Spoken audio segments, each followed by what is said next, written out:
Cher BibTuber, bonjour.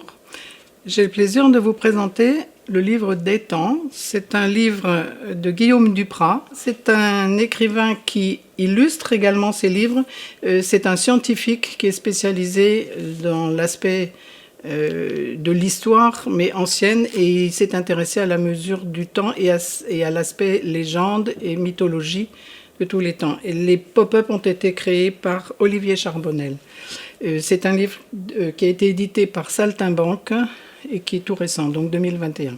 C'est un livre pop-up, un livre qui a été créé avec beaucoup de mécanismes et qui s'adresse à tous les lecteurs et qui parle du temps dans tous ses aspects, d'où le titre, le livre des temps. Le livre parle de la mesure du temps à partir des battements de cœur et du déroulement de la vie, de la naissance à la mort. C'est un aspect qui est vrai pour tous les êtres vivants, donc les animaux et les arbres. J'ai découvert qu'un seul être vivant était éternel d'après le livre, c'est la méduse, vous découvrirez pourquoi. Le temps est également sensible dans le déroulement des générations, avec l'arbre généalogique, la famille, les parents, les grands-parents, les frères, les sœurs, les descendants. Quand on va beaucoup plus loin dans l'histoire, on peut remonter au Big Bang, ce pop-up est magnifique, et nous emmener jusqu'à nos jours. C'est un livre récent qui parle même de la Covid. Tous les aspects de mesure du temps sont abordés depuis qu'on le mesure, dans l'Antiquité jusqu'à nos jours. Le temps, chez nous, on le mesure aussi avec un calendrier, mais vous apprendrez qu'il existe de nombreux calendriers sur Terre qu'on ne connaît pas toujours.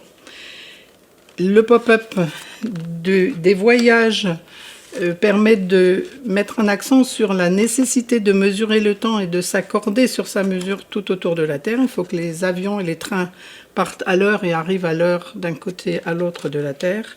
Et puis, un peu à la Dali, on mesure l'aspect émotionnel sur notre façon de mesurer le temps. Quand on s'ennuie, le temps paraît long, et quand on s'amuse, il est toujours trop court. Les illustrations sont très belles, très vivantes, très variées d'une page à l'autre, qu'elles peuvent amuser les enfants. Et j'ai aussi beaucoup aimé la concentration des sujets à chaque page. C'est un livre sur lequel à partir duquel on peut chercher énormément de liens avec l'histoire, avec la science, avec la littérature, avec l'histoire, avec la vie du corps humain, même avec la nature. C'est un livre je dirais, de base pour des réflexions dans tous les domaines. Donc je vous invite à découvrir ce livre et à prendre le temps de réfléchir à tous les aspects du temps qui sont tous résumés dans un livre magnifique.